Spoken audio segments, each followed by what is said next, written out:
نے جو ایک طریقہ رکھا، ایک طرز جو اختیار کیا کہ کسی خاتون تک پہنچنے کے لیے وہ مضبوط چیز رکھی کہ جلدی کوئی کسی تک کسی خاتون تک نہیں پہنچ سکتا. یہ عورتوں کے حقوق پر بات کی جاتی ہے. عورتوں کے حقوق پر جب بات کی جاتی ہے، اسلام کے تعلق سے یہ باتیں آتی ہیں. اسلام نے پہلے کہا کہ جب تک کہ آپ اس سے راضی نہ ہوں اور وہ آپ سے راضی نہ ہوں، اسی کے ساتھ ساتھ پھر نکاح کرنے کے لیے ان کے والدین ان کے گھر والے راضی نہ ہوں اس وقت تک، اور اسی کے ساتھ ساتھ جب آپ راضی ہو جائیں گے نکاح کرنے پر تو اس کے بعد آپ کو وقت مہر دینا پڑے گا. اس چیز پر بھی آپ کو راضی ہونا ہے، یہ آپ کو بوجھ اٹھانا ہے. جب یہ صلاحیت آپ کے اندر ہے تو آگے بڑھیے عورت تک پہنچنے کے لیے. اور اس کے بعد معاملہ یہ ہوتا ہے کہ عورتوں کے خرچے اٹھانے، پھر آگے جو ہے اللہ تعالیٰ ایک قسموں کا سلسلہ جاری کرتے ہیں کہ بچوں کا جو خرچہ ہوتا ہے اس خرچے کو اٹھانا ہے. اس خرچے کو فیس کرنے کی، اس کا سامنا کرنے کی طاقت اور استطاعت اور قدرت رکھتے ہیں. اس کے بعد آپ آگے بڑھیں گے. پھر اس میں بیماری بھی ہے، اس میں پڑھائی بھی ہے، اس میں رہنا سہنا بھی ہے، اس میں کھانا پلانا بھی، تمام چیزیں، یہ تمام قیود ہیں اسلام کی طرف سے کہ جب ان تمام چیزوں پر تم قادر ہو اس کے بعد تم آگے بڑھ سکتے ہو اور ان تمام چیزوں کا انتظام کرنے کے بعد آگے بڑھو. لہٰذا یہ اسلام کو اصول تھا کہ اس طریقے پر ہم کسی حاکم تک پہنچ سکتے تھے. لیکن آج دشمنان اسلام نے کیا کیا کہ عورت کو سب سے آسان بنا دیا کہ کسی مہر کی ضرورت نہیں، کسی کے حق کی ضرورت نہیں. اگر دونوں راضی ہو تو وہ دونوں زنا کر سکتے ہیں، اور عام طور سے کیا جا رہی ہے. اگر یوروپ پر بیچ میں دیکھیں جا کرتے ہیں وہاں کی کتنی ایسی رپورٹس آ چکی ہیں کہ پتہ چلتا ہے کہ بغیر نکاح کے کیا کیا معاملات ہو رہے ہیں، کتنے ایسے بچوں کے جنم ہو رہے ہیں.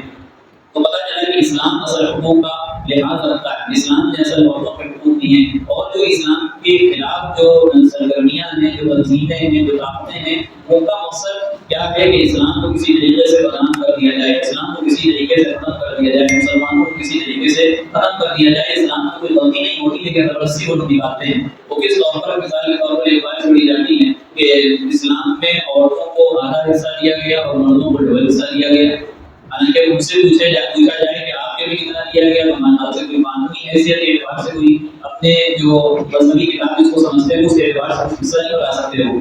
بھلے وہ قانون ملک کے قانون کے اعتبار سے کچھ دینے والا چیز ہے، لیکن جو مذہبی قانون ہے اس اعتبار سے وہ کوئی اپنا حصہ بتانے والا نہیں بتا سکتے. اسی طریقے سے ایک چیز میں غور کرنے کی ہے کہ ایک خاتون کو 2 حصے دیے گئے اور ایک مرد کو 4 حصے دیے گئے. خاتون کو حصہ دیا گیا، وہ اس کے پاس محفوظ ہے، اس کے پاس مال محفوظ رہے گا، اس کے اوپر خرچ کرنے کی ذمہ داری اسلام نے نہیں ڈالی. پھر اس کے ساتھ ساتھ جب وہ اس کا نکاح ہوگا تو اس کو مہر بھی ملے گا، اس کا پاس ڈبل ہو گیا. اور مرد کے پاس آ جائیے، اس کو 4 حصے جو ملے ڈبل ملا عورت سے. تو 4 حصے ملنے کے بعد اس کے اوپر خرچ کی ذمہ داری، بیوی بچوں کا خرچ ہے، گھر والوں کا خرچ ہے، ماں باپ کا خرچ ہے، اپنے ذاتی خرچ ہے، اس کے اوپر ذمہ داری. اب وہ خرچ کرے گا. اس کے بعد جب اس کا نکاح ہوگا تو مہر بھی دے گا. تو اصل کے اعتبار سے تو مرد کا آدھا حصہ ہو گیا اور مردوں کا ڈبل حصہ ہو گیا. لیکن اگر صحیح سے سوچا جائے تو، لیکن ظاہری طور پر سوچا جاتا ہے، دیکھا جاتا ہے تو اسلام میں کمی نکالنے والے پیدا ہو جاتے ہیں اور اسلام میں کمیاں نکالنے لگتے ہیں. تو بہرحال یہ ایک اگر کوئی صحیح طور پر سوچے تو پتہ چلتا ہے کہ اسلام نے عورت کو حقوق اچھے طریقے سے دیے. ہم کو پتہ چلتا ہے کہ اسلام کے آنے سے پہلے کہ جو آخری ہم کہہ لیں کہ آخری ایڈیشن جو آیا اللہ کے رسول صلی اللہ علیہ وسلم کی آمد کے ساتھ، تو اس سے پہلے جو عورتوں کے ساتھ حقوق اور عورتوں کے ساتھ برتاؤ کیے جاتے ہیں ان کا معاملہ یہ تھا کہ عورتوں کو زندہ ضرور کر دیا جاتا. لڑکیاں پیدا ہوتی تھی زندہ دفنا دیا جاتا، اس کو کسی نے آواز نہیں اٹھائی. اسلام آیا، اسلام نے آواز اٹھائی اور آواز ایسی اٹھائی کہ جہاں لوگ عورتوں کو لڑکیوں کو زندہ ضرور کرتے تھے وہی معاملہ کچھ ایسا ہو گیا کہ لڑکی کی پرورش کرنے میں آپس میں دو لوگ کرنے لگے. صحابہ آگے کہہ رہے ہیں وَلَا تُؤْتُوا السُّفَهَاءَ أَمْوَالَكُمُ الَّتِي جَعَلَ اللَّهُ لَكُمْ قِيَامًا وَارْزُقُوهُمْ فِيهَا وَاكْسُوهُمْ وَقُولُوا لَهُمْ قَوْلًا مَّعْرُوفًا. پیچھے بات آئی تھی کہ یتیموں کے مال ان کو لوٹا دو، بات الیتامیٰ اموالہم. تو یہاں سے بات ایسے سمجھ میں آتی ہے کہ جیسے آگے بات یہ آئے گی جب بالغ ہو جائیں تب ان کو مال لوٹا دیا جائے. تو بات اور اس کے بعد مہر کی بات آئی کہ مہر اپنی بیویوں کو حوالے کر دیا جائے، چاہے وہ شوہر ہو تو اپنی بیوی کر دے، اور اگر بیوی کا کوئی ذمہ دار ہے، ولی ہے، باپ ہے، چچا ہے، کوئی ہے، اس کے پاس اگر مہر کی رقم آتی ہے تو اس کو چاہیے کہ وہ بھی اس کے ذمہ اس کے حوالے کر دے. لیکن یہاں پر یہ بات بھی پیدا ہو سکتی تھی کہ کسی بھی حال میں کر دیں، یعنی اس کے اندر مال کی حفاظت کا سلیقہ ہو یا نہ ہو، اس کو صحیح جگہ خرچ کرنے کا سلیقہ ہو یا نہ ہو، تب بھی اس کے حوالے کر دیا جائے. نہیں، بلکہ قرآن کہہ رہا ہے وَلَا تُؤْتُوا السُّفَهَاءَ أَمْوَالَكُمْ. تم اپنوں کو نہ سمجھ لوگوں کو جن کو بھی مال کہاں لگانا ہے کہاں نہیں لگانا ہے اس کی ابھی سمجھ بوجھ نہیں ہے. مال کی اہمیت کیا ہے اس کے اندر بھی اس چیز کا آئیڈیا نہیں، وہ اسراف کر سکتے ہیں، بے جا خرچ کر سکتے ہیں، مال کی حفاظت نہیں کر سکتے۔ جن کے اندر یہ کیفیت ہے ناسمجھی کی تو ان کو مال ابھی نہ ہو۔ اب اس میں وہ خواتین بھی آ جائیں گی جن کو ابھی مال کے ادا کرنے، مال کو صحیح جگہ لگانے کی صلاحیت نہیں ہے، اور وہ بچے بھی آ جائیں گے، چاہے وہ یتیم ہو ہماری حفاظت میں ہو، چاہے ہمارے بھی بچے ہوں، تو ان کو اتنا مال نہیں دیا جائے گا کہ وہ مال کو ضائع کر دے اور ہم ان کے محتاج ہو جائیں، ہم ان کے محتاج ہو جائیں۔ اب وہ چاہے اپنے بچے ہوں، چاہے گھر کے بچے ہوں، چاہے وہ ان بچوں کا مال ہو، وراثت کا ہو، یا ان کے مال ہماری ذمہ داری میں ہو، تبھی نہیں دیا جائے گا، چاہے ہمارا ہی مال ہو تب بھی ان کو اتنا مال نہیں دیا جائے گا کہ ہم خود ان کے محتاج ہو جائیں۔ یہ تفسیر ہے حضرت عبداللہ بن عباس رضی اللہ عنہ کی، حضرت ابو موسیٰ اشعری رضی اللہ عنہ کی، اور اسی طریقے سے امام تفسیر حافظ طبری رحمہ اللہ کی تفسیر انہوں نے یہی اختیار کی۔ وَلَا تُؤْتُوا أَمْوَالَكُمُ الَّتِي جَعَلَ اللَّهُ لَكُمْ قِيَامًا، وہ مال ان ناسمجھوں کے حوالے نہ کرو جس مال کو اللہ تعالیٰ نے تمہارے لیے ایک سرمایہ بنایا ہے، یعنی پونجی کا ذریعہ بنایا ہے۔ یہ زندگی گزارنے کا مال کیا ہے؟ پونجی ہے، جس کے ذریعے سے انسان زندگی گزارتا ہے۔ امام سفیان ثوری رحمہ اللہ غالباً ان کی جو وفات ہوتی ہے یہ 778 عیسوی میں ہوتی ہے، 2023 چل رہا ہے، 778 عیسوی میں ہوتی ہے۔ اس وقت انہوں نے فرمایا تھا، یہ بہت بڑے مفسر اور محدث تھے، کہ پہلے زمانے میں مال کا ہونا یہ ناپسند سمجھا جاتا تھا، ناپسند کیا جاتا تھا، لیکن آج کے دور میں مال اگر نہیں ہے تو معاملہ یہ ہے کہ دین کا سودا کرنے کے لوگ تیار ہو سکتے ہیں، دین کا سودا لوگ کرنے کو تیار ہو سکتے ہیں۔ کسی کے بعد فرمایا تھا کہ آج کے دور میں دنانی، درہم اور دنانی یعنی روپیہ پیسہ جس کے پاس ہے اس کو چاہیے کہ اچھی جگہ، مناسب جگہ خرچ کرے، اور جس کے پاس نہیں ہے تو حالت یہ ہے کہ کسی کو اگر کوئی چیز کی ضرورت پڑ گئی اور اس کے پاس پیسہ نہیں ہے تو معاملہ یہ ہوگا کہ سب سے پہلے وہ اپنے دین کو بھیجے گا۔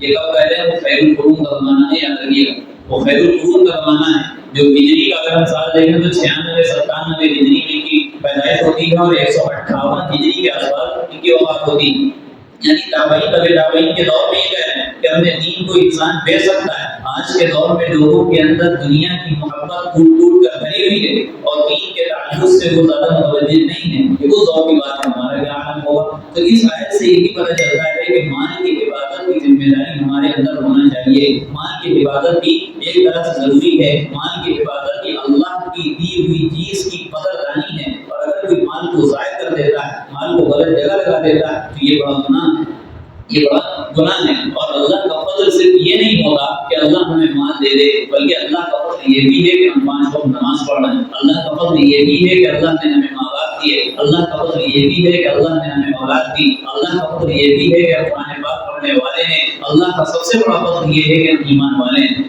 ہم ایمان والے ہیں، یہ بھی اللہ کا فضل ہے۔ صرف یہ اللہ کا فضل نہیں کہ اللہ نے ہمیں مال دیا تو لہٰذا ہمارے پاس اللہ کا فضل ہے، اللہ کا کرم ہے، اللہ کی مہربانی ہے، اللہ کی عطا ہے، عنایت ہے، نوازشیں ہیں، صرف یہ نہیں بلکہ تمام چیزیں جو اللہ نے ہمیں دی، ہمارے پاس جسم ہے، آنکھ ہے، ہاتھ ہے، پیر ہے، تمام چیزیں ہمارے پاس اللہ کا فضل ہے، اللہ کی مہربانی ہے۔ ہم کو ہر ایک کے بدلے میں ہم کو شکر ادا کرنا چاہیے۔ لہٰذا یہ جو مال ہے یہ بھی اللہ کا فضل ہے، اس کی حفاظت ہماری ذمہ داری ہے، اور اس کو ضائع کر دینا، اس کو غلط جگہ لگا دینا یہ مال کا ضیاع ہے، اور ایسا کرنا بڑا گناہ ہے، ایسا کرنا بڑا گناہ ہے۔ تو معاملہ یہ ہے، اور اسی طریقے سے اللہ کے رسول علیہ السلام نے ایک جگہ فرمایا کہ من قتل دون ماله فهو شهید، کہ جو شخص اپنے مال کی حفاظت کرتے ہوئے مارا گیا، کوئی شخص اپنے مال کی حفاظت کرتے ہوئے مارا گیا وہ شہید ہے۔ اپنے مال کی حفاظت بھی ضروری، اپنے مال کی حفاظت بھی ضروری ہے، لیکن معاملہ یہ ہے کہ کچھ صوفیہ کرام، کچھ کیا بلکہ بہت سارے صوفیہ کرام اور اسی طریقے سے اولیاء اللہ والے جو گزرے ہیں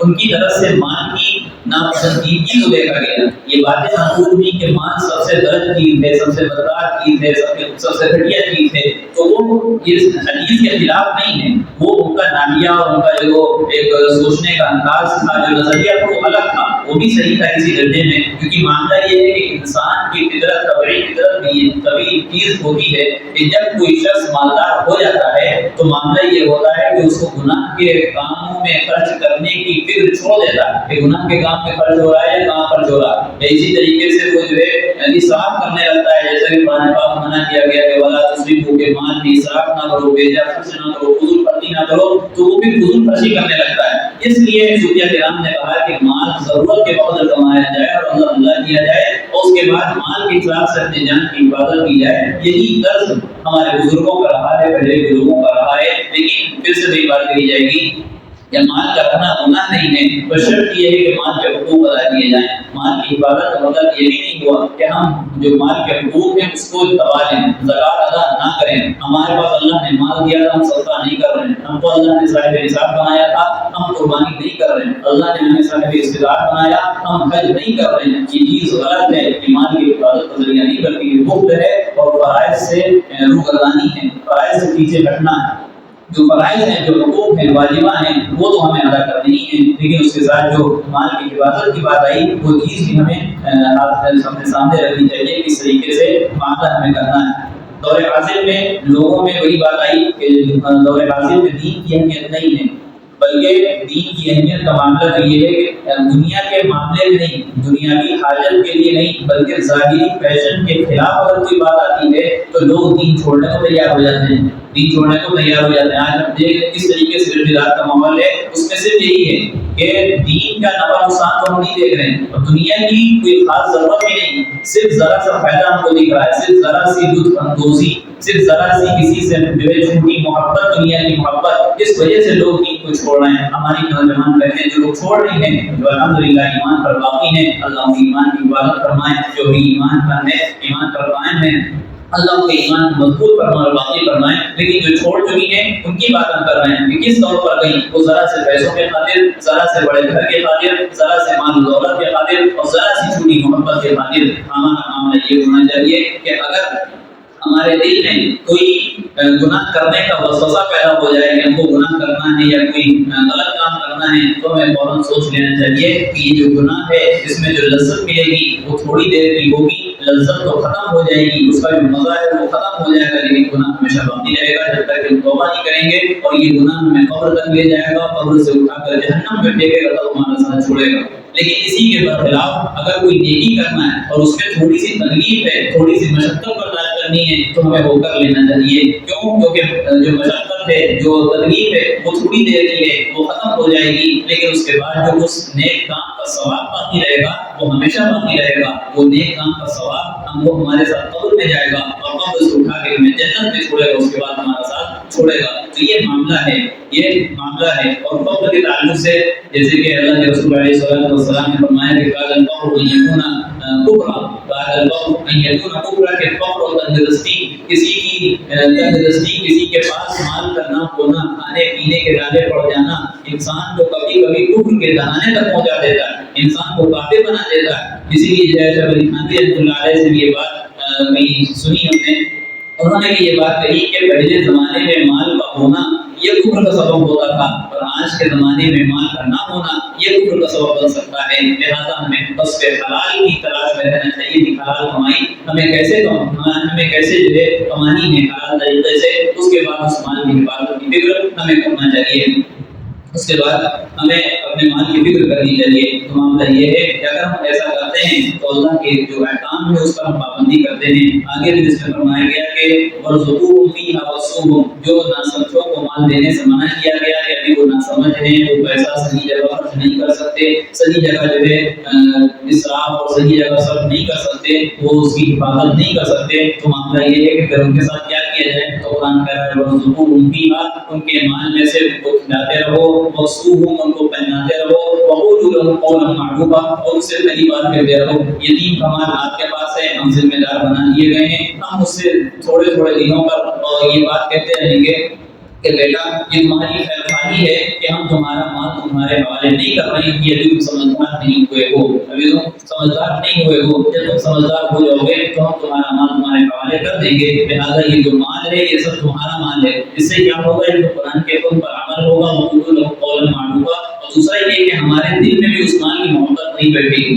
ہمارے دل میں بھی جب ہم بار بار کہیں گے یہ میرا مال نہیں ہے, تمہارا مال ہے, تمہارا مال ہے, تمہارے حوالے ہوگا, تو ہمارے دل سے بھی اس مال کی محبت نکل جائے گی, بلکہ ہم کو یہ کنفرم ہو جائے گا, دل سے ہم اس بات کو تسلیم کر لیں گے کہ یہ مال حقیقتاً کس کا ہے, اس جو ہے اس صاحب کا ہے جو ہماری نگرانی میں ہے. اور وَلَا تَؤْتُوا السُّفَهَاءَ میں ایک بات اور سمجھ میں آتی ہے کہ صبح سے مراد پہلے تو بتایا گیا کہ جو یتیم بچے ہیں ان کے حوالے کرنا ہی نہیں ہے، پھر آگے بات آئے گی کہ جو بالغ ہو جائے ان کو دینا ہے۔ صبح سے مراد یہاں پہ یہ ہے کہ بالغ ہو جانے کے بعد بھی اگر کسی کے اندر اتنا سلیقہ نہیں آیا ہے، جو کہ عام طور سے ہوتا ہے، مثال کے طور پہ 15 سال کی عمر میں لڑکا لڑکی بالغ ہو گئے، ابھی ان کے اندر اتنی صلاحیت نہیں پیدا ہوئی کہ وہ مال کہاں خرچ کریں، مال کی حفاظت کیسے کریں، اور مال کا جو ہے صرف کی جو جگہ ہے مصرف ہے وہ کہاں لگائیں، ان کے اندر بھی صلاحیت نہیں ہوتی، لہٰذا صبح مراد وہ سب آ جائیں گے۔ اسی طریقے سے بتایا گیا ہے عبداللہ بن عباس رضی اللہ عنہ کی تفسیر میں کہ جب اس چیز کا ڈر ختم ہو جائے کہ مال کی حفاظت نہیں کر سکتے، جب معلوم ہو جائے، جانچ کیا جائے کہ ہم مال کی حفاظت کر سکتے ہیں، ان کے اندر سمجھ بوجھ آ گئی ہے، سمجھدار ہو گئے ہیں، اس کے بعد معاملہ یہ ہوا کہ ان کے حوالے مال وہ کر دیا جائے گا۔ ویڈیو اگر اچھی لگی ہو تو لائک کریں، شیئر کریں اور چینل کو سبسکرائب کرنا نہ بھولیں، اور ساتھ ہی ساتھ بیل آئیکن کو پریس کریں تاکہ نئی ویڈیو کی نوٹیفیکیشن آپ کو ملتی رہے۔